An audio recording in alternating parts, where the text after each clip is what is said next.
Firstly, copy your clip.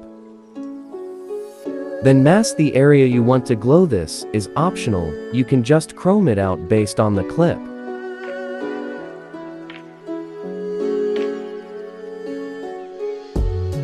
Drag the arrow a little bit. Then overlay your clip. Then go to Effect. Then click on Edge Glow.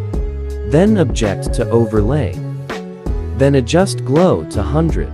Then adjust the mask.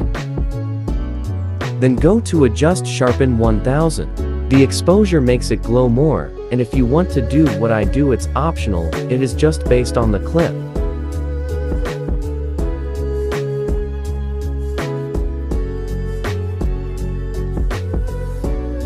After that, go to Shell and choose the original color of the glow.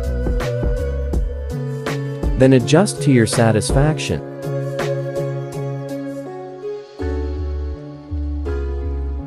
Then go to Graph. This is very optional. If your glow has the colors red, blue, and green, you can use Graph, but if it doesn't have the colors, I don't recommend using Graph.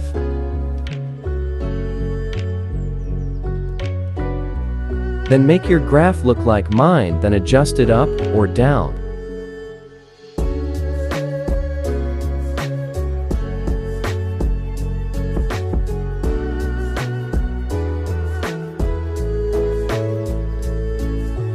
If you find this video useful, like, subscribe, and switch on the notification, and comment any tutorial you want me to do, and have a great day.